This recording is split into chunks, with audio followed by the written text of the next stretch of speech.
Merhaba dostlar, Gökyüzü gündemine hoş geldiniz. Gökyüzü gündemimizde 4 Temmuz'da gerçekleşecek Uranüs-Venüs kavuşumu olacak. Astrolojik olarak son derece dikkat çekici bir olay. Bu kavuşumun Boğa burcunun 29 derece 52 dakikasında gerçekleşiyor olması olayın önemini ve etkisinin gücünü arttırmakta. Çünkü 29 derece analitik bir derecedir. Bir gezegenin bulunduğu burcun son derecesidir ve kritik, tamamlanma, zirveye ulaşma, çözülme ya da kriz enerjisi taşır. Çek odasınız efendim. Uranüs astrolojide özgürlük, ani değişimler, devrim, icatlar, beklenmedik olaylar ve toplumsal sarsıntılarla ilgilidir. Venüs ise ilişkiler, para, değerler, estetik, diplomasi, barış, kadınlar, evlilik ve sosyal uyumla ilgilidir. 29 derece gerçekleşen bu kavuşum bu temalarda ani kırılmalar ya da çarpıcı dönüşümlere işaret eder. Uranüs Venüs'ü uyandırır, sarsar, uyarır ve ona beklenmeyeni getirir. Bu birleşme ani aşk başlangıçlarını ya da bitişlerini, finansal piyasalarda hızlı iniş çıkışları, sanat ve estetikte yenilikçi bir akımı, kadın figürleriyle ilgili dikkat çeken gelişmeleri, ayrılıklar, başarılar, skandallar, vefatlar gibi, işbirliklerinde, diplomatik ilişkilerde kopuşları ya da sıra dışı uzlaşmaları, teknolojiyle birleşen estetik ve ekonomi alanlarında buluşları ve atılımları gündeme getirebilir. Boğa burcunun sabit, güvenlik arayan doğasında bu kadar sarsıcı bir enerji alışılmış sistemlerin çatlamasına, sabit düzenin değişmesine ve yerini yeni değer sistemlerine bırakmasına sebep olabilir. 29 derecenin anlamı kriz mi, zirve mi? Astrolojide 29 derece bir nevi sonun başlangıcı gibidir. Gezegen artık bulunduğu burcun deneyimini tamamlamak üzeredir. Bu derece genellikle en uç noktalarda başarı ya da kritik bir kırılma anlamına gelir. 29 derece Uranüs toplumsal düzeyde ani dönüşümler, elektrikle ilgili olaylar ya da gerilimli olaylar, grup dinamiklerinde kırılmalar, teknoloji temelli sarsıntılar, özellikle yapay zeka, ekonomi, iletişim sistemleri gibi önemli figürlerin kaybı veya şok edici açıklamalarla ilgili. 29 derece Venüs, aşk, kadınlar, estetik, finans, diplomasi konularında doruk ya da kriz getirebilir. Mesela Çernobil felaketi zamanında Venüs 29 derecedeydi. Görünürde güzel ama işten tehlikeli olan şeylerin çöküşünü simgeleyen bir referans noktasıdır. Satürn ve Neptün bu kavuşuma 60'lık açı yapacaklar. Bu kavuşum büyük yapısal dönüşümlerin ideallerle birleştiği, hayalin somutlaştığı bir dönem başlatmakta. Satürn yapı, sınır ve düzen getirirken Neptün ise hayal, inanç, kaos ve çözümsüzlükle ilgili. Bu iki gezegenin Koç burcundaki kavuşumu yeni ideolojik sistemlerin başlangıcı, inanç temelli yapıların yeniden şekillenmesi, eski düzenden kopma, bireysel kahramanlığın ve öncülüğün yükselmesi gibi temaları gündeme getirir. Venüs-Uranüs kavuşumuna yaptığı destekleyici açı ise ani değişimlerle gelen estetik, finansal, sosyal olayların idealleri somutlaştırmak için fırsat sunduğunu gösteriyor. Yani bu transit şunu söylüyor. Ani gelen kriz bir uyanış yaratabilir. Bu uyanış sizi ideallerinize doğru hareket ettirirse yaşadığınız sarsıntı bir temel olabilir. Bu kavuşumun dünya üzerinde yaratabileceği etkiler özellikle finansal sistemde sarsıntılara neden olabilir. Borsa hareketleri, özellikle dijital para ve teknoloji yatırımlarında sert değişimler, kadın hakları ve kadın figürlerle ilgili çarpıcı gelişmeler, yasalar, skandallar, başarılar, vefatlar olabilir. Evlilik, ortaklık ve diplomasi alanlarında kopuşlar ya da sıra dışı birleşmeler, estetik ve moda dünyasında devrimsel bir yenilik, sanat ya da teknolojinin kesiştiği alanlarda çığır açan bir icat, bazı ülkelerde beklenmedik toplumsal tepkiler, grevler, isyanlar veya sistem değişikliklerine yönelik hareketler yaratabilir. Sonuç olarak 4 Temmuz 2025 Uranüs-Venüs kavuşumu bu bir dönemin kapandığı ve yepyeni bir yapının inşa sürecine girdiğine işaret ediyor. Krizle gelen uyanış sistemsel dönüşümle birleştiğinde birey ve toplum hem estetik hem de değerler düzleminde kendini yeniden tanımlamak zorunda kalacak. Bu kavuşum bizleri şu sorularla yüzleştirebilir. Gerçekten neye değer veriyorum? Güvendiğim sistemler ve ilişkiler sarsılırsa ben kim olurum? Hayatımda kalıpları kırarak yeni bir düzen inşa etmeye hazır mıyım? Bu sorulara cevap vermek zorunda kalacağız bir süreçte. Şimdi geçelim burçlara. Merhaba koçlar, gökyüzü gündemine hoş geldiniz. Gökyüzü gündemimizde 4 Temmuz 2025 tarihinde Boğa burcunun 29 derecesine gerçekleşecek olan Uranüs-Venüs kavuşumu var. Sizin doğum haritanızda 2. evinizde denk geliyor. Aynı günlerde Koç burcunda yer alan Satürn ve Neptün de 1. evinizde kavuşum yapıyor.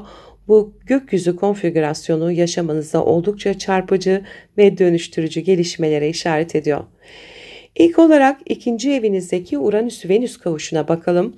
Bu alan kişisel gelirleriniz, maddi kaynaklarınız, sahip olduklarınız ve özdeğer duygunuzla ilgili. Venüs burada değer yargılarınızı ve maddi konforunuzu temsil ederken Uranüs bu alana ani, beklenmedik ve sarsıcı bir değişim enerjisi getiriyor. Üstelik bu kavuşum Boğa burcunun 29 derecesinde yani analitik noktada gerçekleşiyor. Bu derece tamamlanma, kırılma, çözülme ya da kadersel bir şekilde yön değiştirme enerjisi taşıyor. Bu dönemde finansal konularınızda beklenmedik bir gelişmeyle karşılaşabilirsiniz. Belki ani bir kazanç, belki de sizi sarsan bir kayıp yaşanabilir. Ancak ne olursa olsun bu gelişme sizi özdeğer duygunuzu yeniden sorgulamaya ve kendi yeteneklerinize farklı bir gözle bakmaya yöneltecek. Ayrıca Venüs'ün burada olması estetik, sanat, tasarım ve ilişkiler yoluyla kazanç elde edebileceğinizi de gösteriyor. Maddi dünyanızda yeni bir sayfa açılabilir.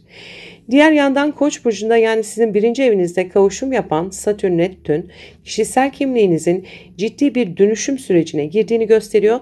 Bir yandan kimliğinizi daha iyi yapılandırılmış ve sorumluluk sahibi bir noktaya taşımak isterken diğer yandan Neptün'ün etkisiyle hayallerinizi, ruhsal yönünüzü ve sezgisel kapasitenizi bu yeni kimliğe entegre etmeye çalışıyorsunuz.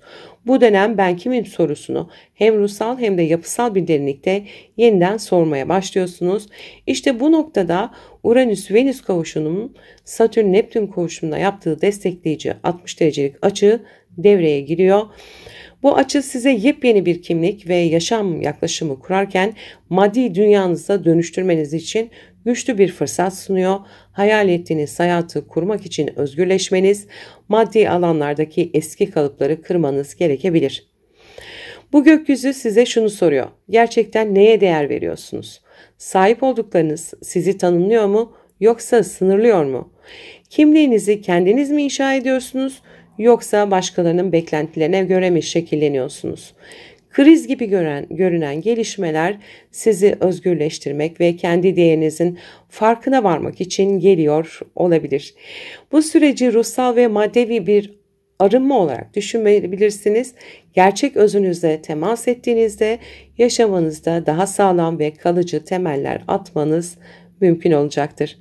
Verimli bir süreç geçirmenizi dilerim. Merhaba boğalar, gökyüzü gündemine hoş geldiniz. 4 Temmuz 2025'te gökyüzü olağanüstü bir hizalanmaya sahne oluyor. Boğa burcunun 29 derecesinde hatta 29 derece 52 dakikada Uranüs ve Venüs kavuşurken bu kavuşum Koç burcundaki Satürn-Neptün kavuşumuna da güzel bir açı, destekleyici açı yapıyor ve siz sevgili yükselen boğalar bu gökyüzü hareketini doğrudan hissediyorsunuz.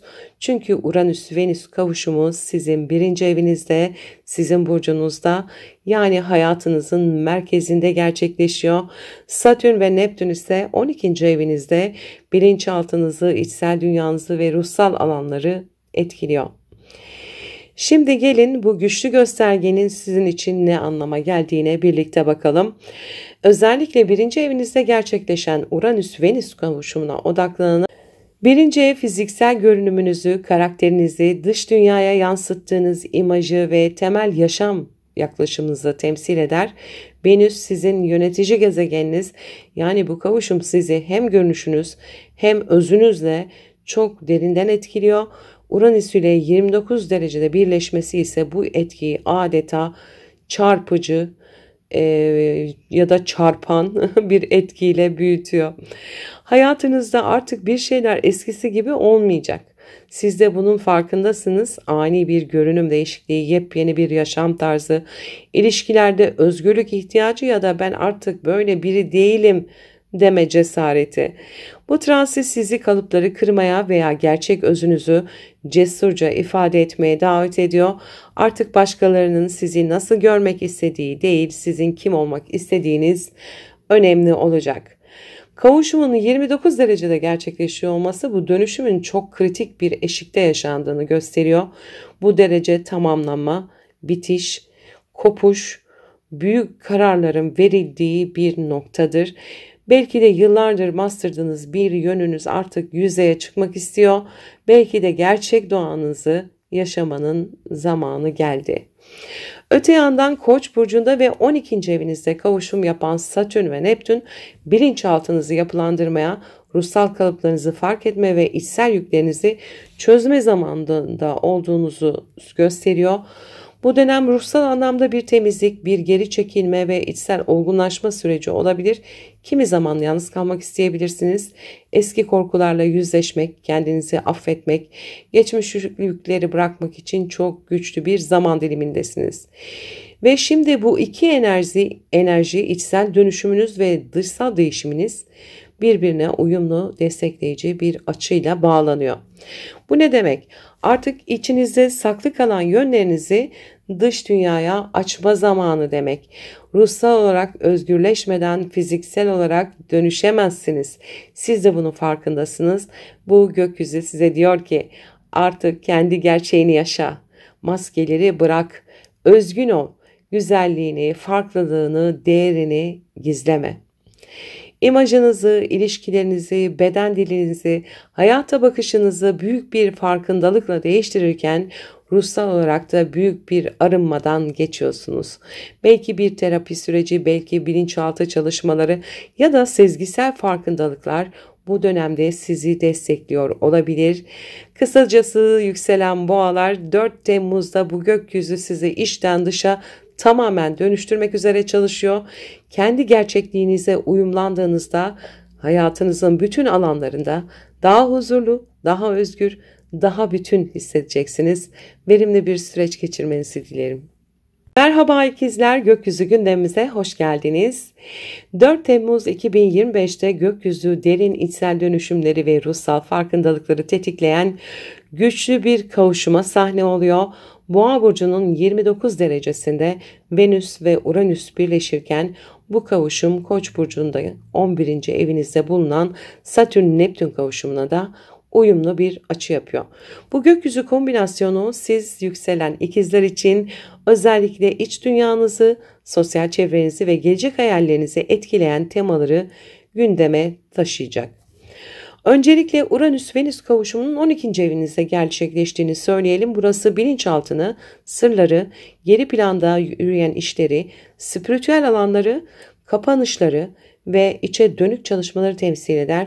Venüs burada aşk, estetik, ilişkiler ve değer sisteminizi gizli ya da bastırılmış yönleriyle yeniden yapılandırırken Uranüs bu alana ani farkındalıklar, sürpriz gelişmeler ve ruhsal uyanışlar getiriyor. Üstelik bu kavuşum 29 derecede, yani kadersel bir eşiği temsil eden analitik noktada gerçekleşiyor.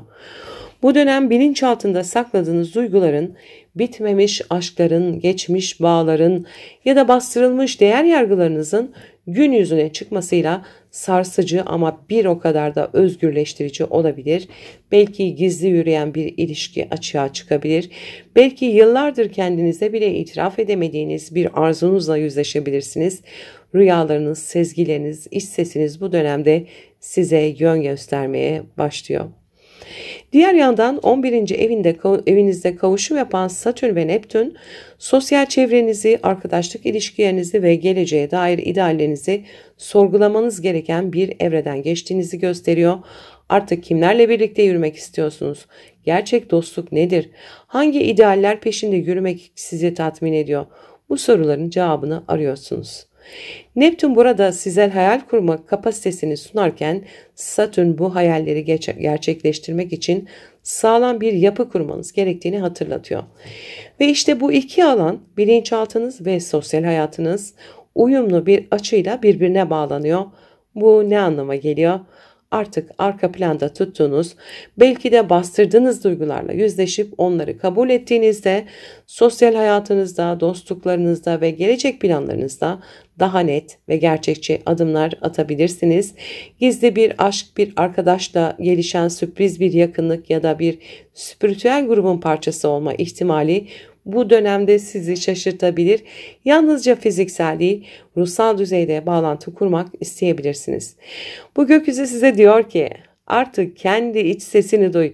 Başkalarının değil, kendi ideallerinin peşinden git. Gizlediklerin seni değil, sen onları yönlendirmelisin. Ayrıca bu dönemde yaratıcı çalışmalar, sezgisel alanlar, sanat, müzik, yazı ya da şifa gibi konularda büyük ilhamlar alabilirsiniz. Bilinçaltınızdaki güzellikleri görünür hale getirmek başkalarının da ışık tutmanızı sağlayabilir. Sevgili yükselen ikizler, 4 Temmuz'daki bu güçlü gökyüzü ruhsal derinliğinizi sosyal dünyanıza taşıma zamanının geldiğini gösteriyor. Gerçek dostluklar, anlamlı idealler ve içsel barış bu süreçten geçtikçe sizinle buluşacaktır. Verimli bir süreç geçirmenizi dilerim. Merhaba yengeçler, gökyüzü gündemimize hoş geldiniz. 4 Temmuz 2025 tarihinde gökyüzünde çok özel bir buluşma gerçekleşiyor. Boğa burcunun 29 derecesinde Uranüs ve Venüs kavuşuyor ve bu kavuşum Koç burcunda 10. evinizde bulunan Satürn-Neptün kavuşumuna da uyumlu bir açı yapıyor.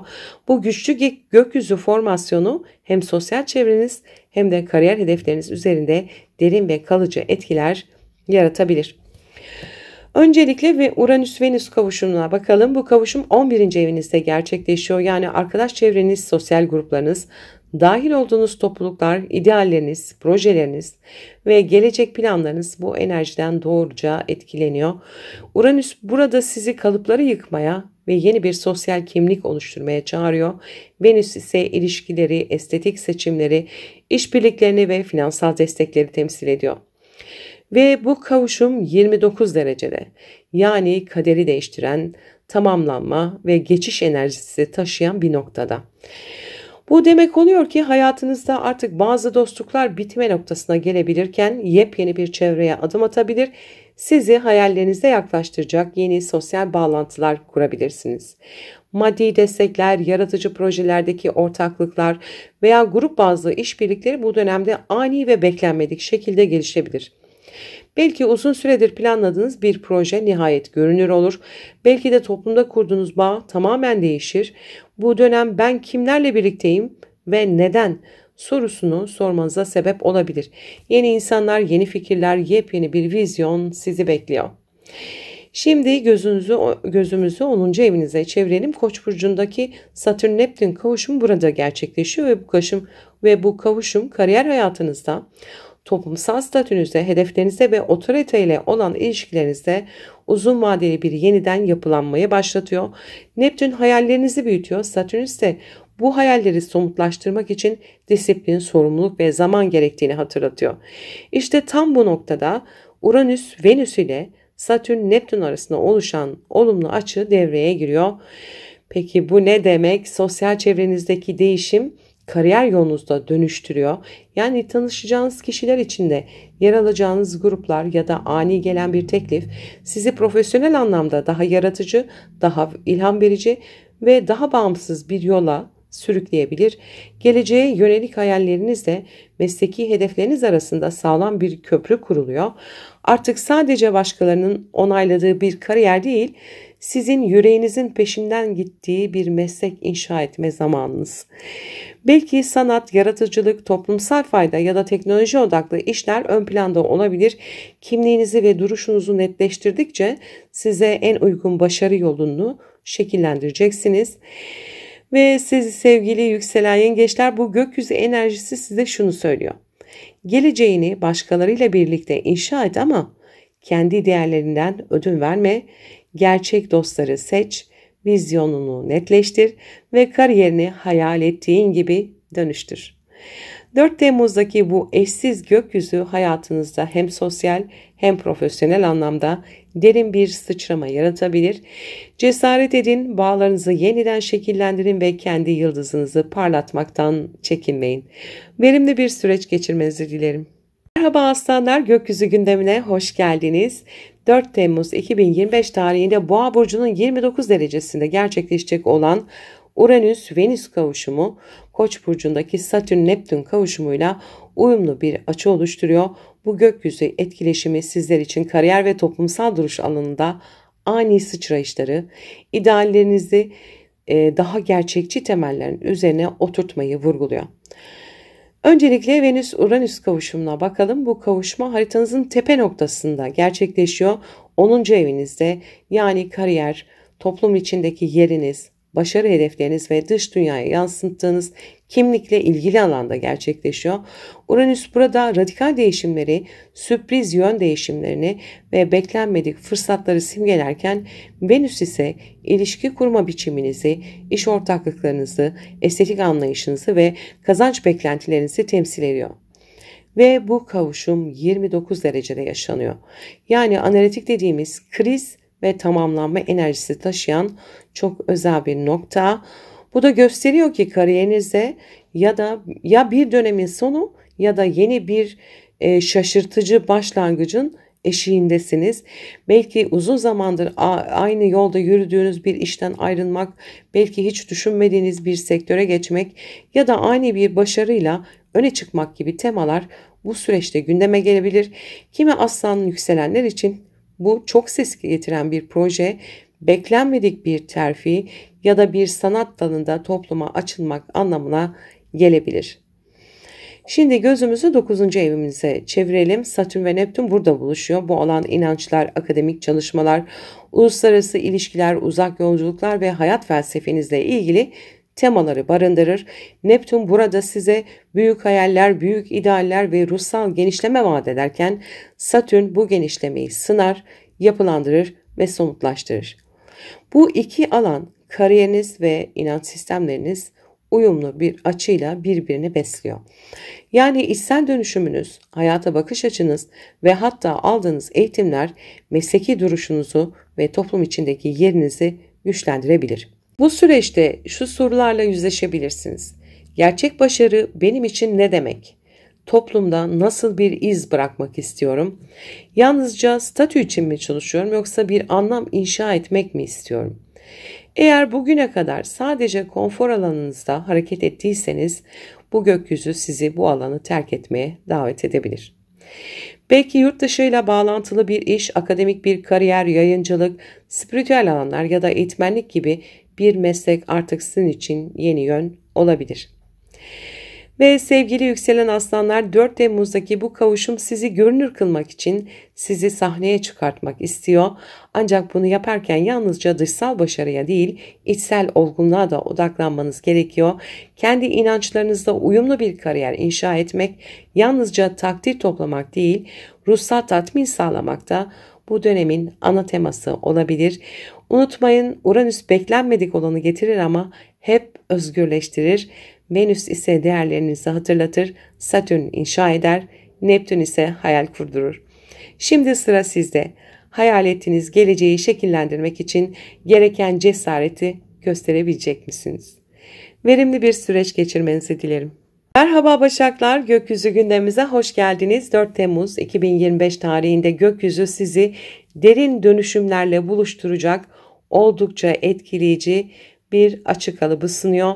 Boğa burcunun 29 derecesinde gerçekleşecek Uranüs-Venüs kavuşumu Koç burcunda yer alan Satürn-Neptün kavuşumuyla uyumlu bir açı iç oluşturacak ve bu enerji sizin için hem zihinsel sınırları aşmak hem de maddi ve manevi olarak dönüşmek anlamına geliyor.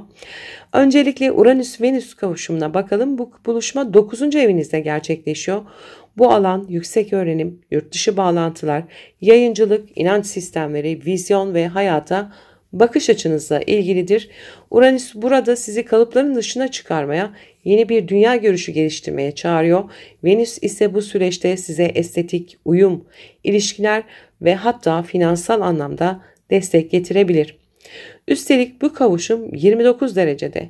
Yani tamamlanma, sonlanma ve kaderin dönüm noktası diyebileceğimiz güçlü bir enerjide. Bu da demek oluyor ki artık sizi sınırlayan bir bakış açısı, bir inanç kalıbı, bir eğitim süreci ya da yurt dışıyla ilgili bir beklenti sona erebilir. Bunun yerine çok daha özgürleştirici, bağımsız ve sizi büyüten bir vizyon oluşabilir. Bazılarınız için bu ani bir yurt dışı planı, akademik bir sıçrama ya da spiritüel bir aydınlanma şeklinde bile olabilir. Şimdi gözümüzü 8. evinize çevirelim. Satürn-Neptün burada buluşuyor. 8. ev krizler, ortak gelirler, miraslar, borç, alacak, krediler, psikolojik dönüşüm ve derin bağlar gibi hayatın görünmeyen ama çok etkili alanlarını temsil eder. Neptün burada size teslimiyet ve şifa yoluna çağırırken Satürn bu süreci disiplinle yüzleşmeye ve yapılandırmayla birleştiriyor. Ve Uranüs-Venüs kavuşumu ile bu Satürn-Neptün birleşimi uyumlu bir açı yapıyor. Bu ne anlama geliyor? Yeni bir inanç sistemi ya da yeni bir dünya görüşü sizi maddi ve duygusal düzeyde daha sağlam kararlar almaya itebilir. Belki ortak kaynaklarınızı yönetme biçiminiz değişecek. Belki de bir yatırım, miras ya da alacak verecek meselesi gündeminize gelecek. Ancak bu süreçte sezgileriniz çok güçlü çalışacak. Ne yapacağınızı bilemediğiniz bir durumda içinizden gelen sesi dinlemek sizi doğru yola götürebilir. Ayrıca bu süreç uzun süredir bastırdığınız bir korkuyla yüzleşmenize ve o korkuyu dönüştürmenize de vesile olabilir. Uranüs-Venüs kavuşumu sizi artık eski düşünce kalıplarınızdan kurtarırken Satürn-Neptün kavuşumu sizi içsel olarak yapılandırıyor ve ruhsal derinliğinizi arttırıyor. Sevgili yükselen Başaklar, bu gökyüzü size şunu söylüyor. Gerçek özgürlük, zihinsel zincirleri kırmak ve duygusal yükleri geride bırakmakla başlar. Hayatınız bu döneminde gerek akademik gerek spiritüel anlamda bir sıçrama yaşayabilirsiniz. Ancak bu sıçramanın temeli sizi zorlayan krizleri ve sorumlulukları bilgelikle yönetebilmenize bağlı olacak. Unutmayın, Uranüs sürprizlerle gelir ama hep uyanış getirir. Venüs değeri ve dengeyi hatırlatır. Neptün ilham verir. Satürn ise bu ilhamı hayata geçirebilmeniz için gereken gücü kazandırır. Kendi gerçekliğinizi bulmaya ve onu cesurca yaşamaya hazır mısınız? Verimli bir süreç geçirmenizi dilerim. Merhaba teraziler, gökyüzü gündemimize hoş geldiniz. 4 Temmuz 2025 tarihinde gökyüzü oldukça sıra dışı bir enerjiyle şekilleniyor. Boğa burcunun 29. derecesinde gerçekleşecek Uranüs-Venüs kavuşumu, Koç burcunda ilerleyen Satürn-Neptün kavuşumuyla uyumlu bir açı kuracak ve bu güçlü etkileşim sizi en derin bağlarınızda, ortaklıklarınızda ve ruhsal olarak dönüştüğünüz alanlarda önemli gelişmelere hazırlıyor. Öncelikle Uranüs-Venüs kavuşumuna bakalım. Bu birleşme 8. evinizde gerçekleşiyor. Yani krizler evi burası zaten. Krizler, dönüşüm, maddi paylaşımlar, miraslar, borçlar, krediler, cinsellik, psikik bağlarla ilgili bir alanda. Uranüs burada sürprizleri, kopuşları ve beklenmedik dönüşümleri simgelerken Venüs sizin yönetici gezegeniniz olarak burada ilişkiler, değerler ve finansal ortaklıklar konusuyla ön plana çıkarıyor. Üstelik bu kavuşum 29 derecede, yani analitik dediğimiz kritik derecede gerçekleşiyor. Bu derece tamamlanmaların, kadersel dönüşümlerin ve son noktaların derecesidir. Bu da gösteriyor ki bir ilişkinin, bir finansal ortaklığın ya da duygusal bir bağın artık eskisi gibi devam etmesi mümkün olmayabilir. Ya tamamen bırakma ya da yepyeni bir düzlemde yeniden başlatma enerjisi taşıyor. Ortak kazançlar, banka işlemleri, nafaka, miras ya da uzun süredir konuşulmayan bir borç konusu bir anda gündeme gelebilir. Kimileriniz için bu beklenmedik bir finansal destek, ani bir yatırım fırsatı ya da psikolojik bir yükün ortadan kalkması anlamına da gelebilir. Şimdi 7. evinize gözümüzü çevirelim. Koç burcunda ilerleyen Satürn ve Neptün bu alanda kavuşuyor. 7. ev evlilik, ikili ilişkiler, iş ortaklıkları, açık düşmanlıklar ve sözleşmeli bağlarla ilgilidir. Satürn burada ciddi kararlar almaya zorlarken Neptün ilişkilerde sınırları silikleştirerek ya idealize etmenize ya da gerçek dışı hayallere kapılmanıza neden olabilir. Ancak bu kavuşumun 8. evdeki Uranüs ve Venüs'ün yaptığı uyumlu açı ilişkilerinizi ya yeniden yapılandırabileceğinizi ya da özgürleştirici bir şekilde bitirebileceğinizi gösteriyor. Yani bazı ilişkileriniz artık dönüşmek zorunda. Partnerinizle olan maddi bağlar, duygusal bağlar ya da aranızdaki psikolojik dinamikler tamamen değişebilir. Eğer bir ilişki içinde verme ve alma dengesi bozulduysa şimdi bunu dengeleme zamanı. Sevgili yükselen teraziler, bu gökyüzü konumu sizi ciddi kararlara karşı karşıya bırakabilir. Bir ortaklık bitebilir, bir borç kapanabilir, bir miras meselesi netleşebilir ya da bir ilişkinin içindeki görünmeyen bağlar şimdi tüm açıklığıyla ortaya çıkabilir. Unutmayın, Uranüs ani fark edişler gerektirir. Venüs bu fark edişleri değer yargılarınıza taşır. Neptün hayal kurdurur. Satürn ise o hayalin ayakta kalması için gereken temeli kurar. Artık sizi yoran, sizi tüketen, sizi kısıtlayan hiçbir yapıya tahammülünüz yok. İlişkinizde şeffaflık, karşılıklı sorumluluk ve duygusal eşitlik arayışınız öne çıkacak. Bu gökyüzü konumuyla birlikte şu soruların cevapları sizde saklı olacak. Gerçekten bağ kurduğum şey ne? İlişkilerde eşit miyim? Yoksa gizli güç savaşlarının içinde miyim? Sınırlarım nerede başlıyor ve nerede bitiyor? Sevgili teraziler, artık ilişkinizi yeniden tanımlama ve kendi değerinizi hatırlama zamanı. Bu dönüşüm sizi daha güçlü, daha kararlı ve daha özgür kılacak. Verimli bir süreç geçirmenizi dilerim. Merhaba akrepler, gökyüzü gündemine hoş geldiniz. 4 Temmuz 2025 tarihinde gökyüzü önemli ve sürprizli enerjilerle şekilleniyor. Boğa burcunun 29 derecesinde gerçekleşecek Uranüs-Venüs kavuşumu, Koç burcunda ilerleyen Satürn-Neptün ile uyumlu açısı, bu güçlü temaslar sizi öncelikle ilişkilerinizde, iş hayatınızda ve günlük düzeninizde derin bir farkındalığa, hatta dönüşüme davet ediyor. Öncelikle Uranüs-Venüs kavuşumuna bakalım. Bu kavuşum 7. evinizde gerçekleşiyor. Yani ikili ilişkiler, evlilik, iş ortaklıkları, açık düşmanlıklar ve sosyal yansımalar alanınızda etkili. Uranüs burada ani fark edişleri, sürpriz olayları ve özgürleşme ihtiyacını tetiklerken Venüs ilişkilerde sevgi, uyum ve ortaklık vurgusunu öne çıkarıyor. Üstelik bu kavuşum 29 derecede yaşanıyor. Astrolojide analitik olarak bilinen bu derece tamamlanmaların, krizlerin ve kadersel yol ayrımlarının derecesi. Bu da demek oluyor ki ilişkilerinizle ilgili uzun zamandır bastırdığınız bir konu artık görünür oluyor. Bir partnerlik bitebilir ya da bir ortaklık çok farklı ve bağımsız bir zeminde yeniden inşa edilebilir. Bir beklenmedik ilişki teklifi, sürpriz bir evlilik kararı ya da ani bir ayrılık gündeme gelebilir. Şimdi Satürn-Neptün kavuşumuna bakalım. Bu kavuşum da 6. evinizde gerçekleşiyor. Yani iş ortamınız, günlük yaşamınız, sorumluluklarınız, sağlığınız ve hizmet alanlarınızla ilgili bir etki söz konusu. Satürn burada size disiplin, düzen ve sorumluluk getirmeye çalışırken Neptün daha çok dağılma, hayal etme ve sezgisel çalışma eğiliminde olabilir. Bu iki gezegenin kavuşumu Uranüs-Venüs kavuşumuyla da uyumlu bir açı içinde. Bu da şu anlama geliyor. İlişkilerinizde ya da ortaklıklarınızda yaşanan değişim aynı zamanda iş yaşamınızı ve gündelik sorumluluklarınızda yeniden düzenlemenize neden olabilir. Belki partnerlik ilişkiniz bitecek, iş değişecek. Belki siz birlikte yeni bir iş kurmaya karar vereceksiniz. Belki de artık bazı görevleri tek başınıza üstlenmeyeceksiniz. Bunların hepsi olabilir.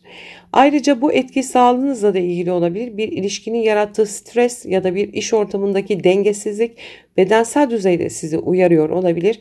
Neptün burada sezgisel olarak bir şeyin değişmesi gerektiğini fısıldarken Satürn bu değişimi somutlaştırma gücünü veriyor. Sevgili yükselen akrepler, bu gökyüzü size şunu soruyor. Gerçekten eşit ve özgür bir ilişki içinde misiniz? İlişkilerde neyi kontrol etmeye çalışıyorsunuz? Neyi bırakmanız gerekiyor? İş yaşamınızda sizin olmayan yükleri sırtlıyor olabilir misiniz? Artık ilişkilerinizi, iş ortamınızı ve günlük düzeninizi yeniden yapılandırmanın zamanı geldi. Uranüs sizi özgürleştirmeye, Venüs daha sağlıklı ilişkilere, Neptün içsel sezgilerinize güvenmeye, Satürn ise bu süreci sorumlulukla yürütmeye çağırıyor. Kiminle, nasıl, hangi şartlarla yola devam edeceğiniz artık çok daha net olacak. Ve unutmayın, gerçek dönüşüm hem kalpten hem akıldan geçer. Verimli bir süreç geçirmenizi dilerim. Merhaba yaylar, gökyüzü gündemimize hoş geldiniz.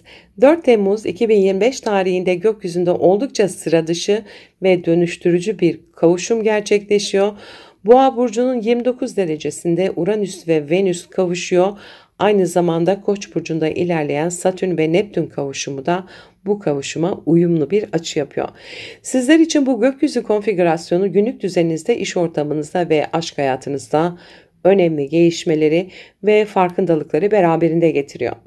Öncelikle Uranüs-Venüs kavuşumuna bakalım. Bu kavuşum 6. evinizde gerçekleşiyor. Yani iş hayatınız, günlük sorumluluklarınız, hizmet alanlarınız, çalışma arkadaşlarınız ve sağlıkla ilgili konular burada ana temayı oluşturuyor. Uranüs burada sürprizleri, ani değişimleri ve yenilikleri temsil ederken Venüs ise iş, ilişkileri, ortamda uyum, estetik, hatta maddi kazançlar konularını öne çıkarıyor. Ve bu kavuşumun 29 derece gerçekleşiyor olması çok dikkat çekici. Bu derece astrolojide analitik, yani tamamlayıcı ve kritik derece olarak bilinir. Şimdiye kadar ertelediğiniz ya da göz ardı ettiğiniz bir konuda ani bir karar almanız, ani bir iş değişikliği ya da günlük düzeninizde köklü bir dönüşüm yaşamanız mümkün. Bir süredir sizi yoran, tüketen, artık size hizmet etmeyen iş ortamları ya da görevler bu kavuşumla birlikte netleşebilir. Yeni bir iş modeli, teknolojik bir düzenleme ya da bağımsız çalışmaya dair sürpriz fırsatlar karşınıza çıkabilir. Sağlıkla ilgili ani bir farkındalık da yaşanabilir. Özellikle bedeninizin size verdiği sinyalleri ciddiye almanız gerekiyor. Şimdi gelelim Satürn-Neptün kavuşumuna. Bu kavuşum 5. evinizde. Aşk, romantizm, hobiler, çocuklar, sahne, yaratıcılık ve hayattan keyif alma konuları bu evin temaları. Satürn burada duygusal sorumluluklarınızı ve aşk hayatınızdaki sınavları temsil ederken Neptün idealize ettiğiniz hayalleri ve sezgisel aşk bağlantılarını temsil ediyor. Bu iki gezegenin Uranüs ve Venüs'le kurduğu uyumlu açı sayesinde aşk hayatınızda, yaratıcı projelerinizde ya da çocuklar gibi ilgili konularda gerçekçi ama aynı zamanda sezgisel bir yapılandırma gündeme gelecek. Belki bir ilişkinin artık farklı bir sorumlulukla yürütülmesi gerekiyordur. Belki de yaratıcı bir fikir şimdi düzenli bir projeye dönüşüyordur. Uranüs-Venüs iş alanınızı etkilerken Satürn-Venüs kalbinizi etkiliyor. Bu iki alanın bağlantısı aşk ve iş arasında bir denge kurma, günlük yaşamınızda hem üretken hem yaratıcı olma, hem hayal edim hem sorumluluk alma zamanı. Sevgili yükselen yaylar, bu gökyüzü size şunu söylüyor. İş ve aşk arasında kendinize yer açabiliyor musunuz? Gündelik yaşamınız ne kadar size ait? Yönünüzü işe, keyfi de rutine dönüştürebiliyor musunuz? Uranüs sizi özgürleştirmeye, Venüs huzur ve dengeyi kurmaya, Neptün ilham vermeye, Satürn ise yapılandırmaya geliyor. Gerek ilişkilerde, gerek işte ya da çocuklarla ilgili konularda hem kalbinizi hem aklınızı dengelemeniz gereken bir süreçten geçiyorsunuz ve unutmayın, bu gökyüzü değişim istiyor. Ama bu değişim sizi korkutmasın, çünkü bu kez aldığınız her karar hem içsel hem dışsal olarak sizi daha bütün, daha sağlam ve daha yaratıcı kılacak. Verimli bir süreç geçirmenizi dilerim. Merhaba Oğlaklar, gökyüzü gündemimize hoş geldiniz. 4 Temmuz 2025 tarihinde gökyüzü sizleri hem duygusal hem de yaratıcı alanlarda derinden etkileyebilecek güçlü enerjiler sunuyor. Boğa burcunun 29 derecesinde gerçekleşecek Uranüs-Venüs kavuşumu, Koç burcundaki Satürn ve Neptün kavuşumuyla destekleyici bir açı kuruyor. Bu etkiler aşk, çocuklar, yaratıcılık, ailevi temeller ve yaşam alanınız üzerinde önemli farkındalıklar getirebilir.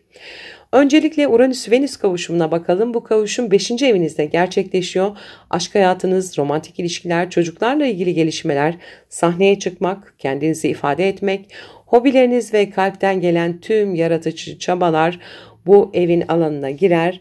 Uranüs burada sizi şaşırtabilir, aniden bir aşka çekilebilir, sürpriz bir şekilde yeni bir ilişki başlatabilir ya da beklenmedik bir hamilelik haberi alabilirsiniz. Aynı zamanda sanatsal ve yaratıcı projelerde ani başarılar, özgünlük kazandıran gelişmeler de gündeme gelebilir. Venüs'ün bu kavuşumda olması aşkı, keyfi, estetik yaratımı ve kişisel hazları arttırır. Ancak 29 derecede gerçekleştiği için bu kavuşum bir kriz ya da tamamlanma süreciyle birlikte çalışır. Aşk hayatınızda ya tamam ya devam diyebileceğiniz bir döneme girebilirsiniz. Yaratıcılığınızda daha özgün olmanız, belki de cesur ve farklı bir şekilde sahneye çıkmanız gerekebilir. Şimdi gelelim Satürn-Neptün kavuşumuna. Bu kavuşum da 4. evinizde yaşanıyor. Ailevi meseleler, ebeveynlerle ilişkiler, ev düzeni, yaşadığınız alan ve içsel güvenlik duygunuz bu evin konuları. Satürn burada size sorumluluk ve yapı kurma enerjisi sunarken Neptün bu alanlarda bir çözülme, hayal kırıklığı veya idealizasyon getirebilir. Bu iki gezegenin Uranüs ve Venüs kavuşumuyla yaptığı destekleyici açı ise önemli. Aşka dair yaşadığınız gelişmeler, çocuklarınızla ilgili ani kararlar ya da sanatsal projeleriniz aile yaşamınızı doğrudan etkileyebilir. Belki bir ev taşıma süreci, belki çocuklarla ilgili yeni bir düzen kurma ihtiyacı ya da aşk hayatınızı ailenize açıklama kararı alabilirsiniz. İçsel güvenlik arayışınızla dışsal yaratıcılığınız arasında denge kurmanız gereken bir dönemdesiniz. Artık hayal ettiğiniz bir ev ortamını gerçekçi adımlarla kurmak mümkün. Belki de kalbinizden geçen ama uzun zamandır bastırdığınız bir ilişki ya da yaratıcılık alanı şimdi gün yüzüne çıkıyor. Sevgili yükselen oğlaklar, bu gökyüzü size şunu soruyor: aşkta ve ailede gerçekten ne kadar özgürsünüz? Kalbinizle hareket etmeyi güvenli buluyor musunuz? Hayal ettiğiniz hayatı kurmak için sorumluluk almaya hazır mısınız? Uranüs sizi özgürleştirmek, Venüs keyif ve estetik katmak, Neptün sizi ilhamla yönlendirmek, Satürn her şeyi kalıcı hale getirmek istiyor. Şimdi artık sevgiye, yaratıcılığa ve ailevi temellerinize yeni bir düzen kurma zamanı ve unutmayın, değişim sadece dışarıda değil, içeride de başlar. Kendi iç evinizi düzenlemeden dış dünyada hak ettiğiniz sahneye çıkmak mümkün değildir. Verimli bir süreç geçirmenizi dilerim. Merhaba Kovalar, gökyüzü gündemimize hoş geldiniz. 4 Temmuz 2025 tarihinde gökyüzünde dikkat çeken bir enerji oluyor. Boğa burcunun 29 derecesinde Uranüs ve Venüs kavuşurken Koç burcunda ilerleyen Satürn ve Neptün bu kavuşuma uyumlu bir açı yapıyor. Sizin haritanızda bu kavuşumlar aile, yuva, yaşam alanı, kökler ve iletişim temalarını ön plana çıkarıyor. Öncelikle Uranüs-Venüs kavuşumuna bir bakalım. Bu kavuşum 4. evinizde. Ailevi konular, yaşadığınız ev, gayrimenkul meseleleri, ebeveynlerle ilişkiler ve içsel güvenlik ihtiyacınız bu evin temel başlıklarıdır. Uranüs burada sürprizleri, ani değişiklikleri ve beklenmeyeni getirir. Venüs ise huzuru, estetiği, uyumu ve bazen de maddi değerleri temsil eder. Bu kavuşumun 29 derecede gerçekleşiyor olması oldukça anlamlı. Bu derece astrolojide tamamlanma, kritik kararların alındığı kadersel bir noktadır.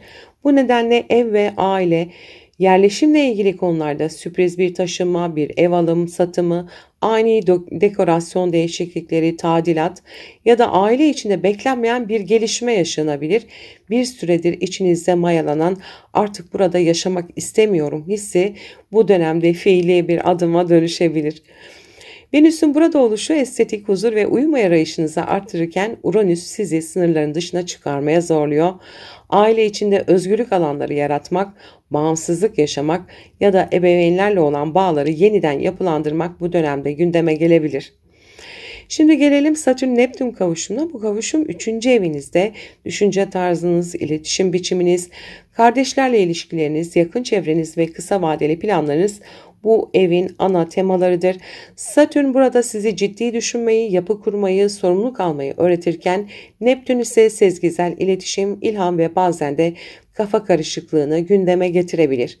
Uranüs-Venüs kavuşumuyla yaptığı bu destekleyici açı sayesinde hem aile hem de iletişim alanlarınızda yeni bir yapılanma mümkün. Belki bir ev taşınmasıyla birlikte çevreniz değişiyor. Belki kardeşlerle ilgili sorumluluklar alıyorsunuz.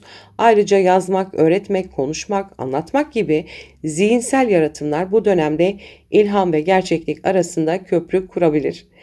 Sevgili yükselen kovalar, bu gökyüzü size şunu soruyor. Ev dediğiniz yer gerçekten kendinize ait hissettiğiniz yer mi?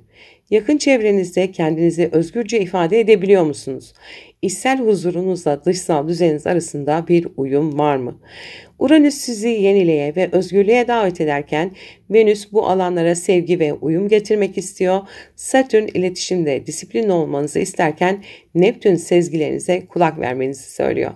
Artık hem evinizi hem zihninizi arındırmanın, güzelleştirmenin ve daha gerçekçi ama aynı zamanda ilhamla dolu bir yaşama adım atmanın zamanı.